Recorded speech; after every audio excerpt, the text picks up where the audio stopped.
Eclesiastes capítulo 3, versos 1 a 8 diz assim: Tudo tem o seu tempo determinado, e há tempo para todo propósito debaixo do céu.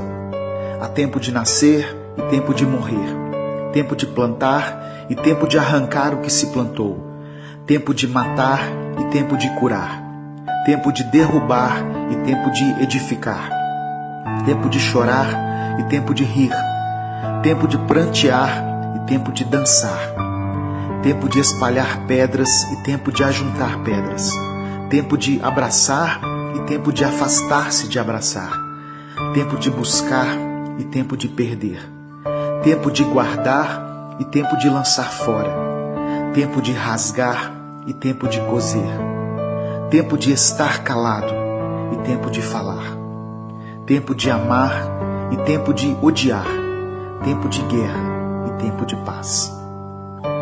É interessante perceber como as palavras escritas por Salomão nesse texto começam a fazer sentido para nós em um determinado momento da nossa vida.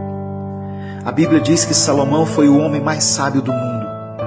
Quando Deus disse a ele que pedisse qualquer coisa, ele pediu apenas sabedoria.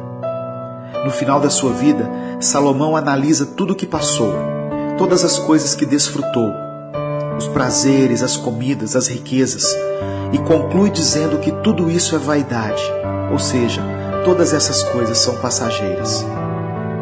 Quando lemos as palavras escritas no capítulo 3 de Eclesiastes, um filme se passa na nossa mente e começamos a perceber como Deus tem agido em nossa vida.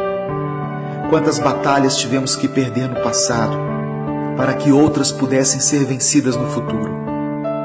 Como Deus direcionou a nossa vida de forma que os caminhos que traçamos, embora muitas vezes tortuosos, nos levaram ao encontro com o Senhor.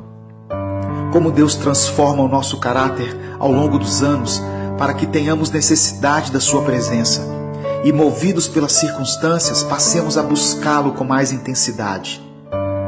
Quantas vezes Deus permitiu que fôssemos perdedores e que os nossos planos fossem frustrados, e por diversas vezes vimos pessoas que não servem a Deus chegarem na nossa frente. Quantas vezes tivemos que aceitar que as coisas sempre foram mais difíceis para nós, que tudo na nossa vida sempre foi mais pelejado, que as coisas que conquistamos foram com muito esforço, ao contrário de algumas pessoas que parecem ter tudo mais fácil. Por muitas vezes tivemos que nos contentar com o fim da fila, quando achávamos que seríamos os primeiros. Mas a verdade é que tudo isso era o plano de Deus para a nossa vida. As decepções amorosas que tivemos, as crises financeiras e conjugais que enfrentamos, a luta para concluir nossa faculdade, tudo isso foi para o nosso bem. Em um certo ponto da vida, podemos olhar para trás e entender que em todos os momentos, por onde quer que estivéssemos, Deus sempre esteve ao nosso lado. Nos momentos em que não podíamos mais caminhar e que pensamos ser o fim da linha, Ele nos carregou no colo. Éramos como o barro nas mãos do oleiro. Não importa o que você tem passado, em um futuro não muito distante, você vai olhar para trás e ter a sensação de que tudo isso valeu a pena. Deus está cuidando de cada detalhe. Nada passa despercebido aos olhos do Senhor. E mesmo que a sua vida pareça piorar a cada dia, se você serve a Deus, fique calmo. Deus está agindo, mesmo que você não veja e não compreenda. Se o seu tempo tem sido de chorar, então chore. Se você tem vivido tempos de paz, dê glórias a Deus. Se tem sido tempo de guerrear, lute. Permaneça firme, porque Ele é Deus e os sonhos do Senhor são maiores do que os nossos. Deus te abençoe. Eu sou Edivaldo Oliveira e esse foi mais um Minuto com Deus.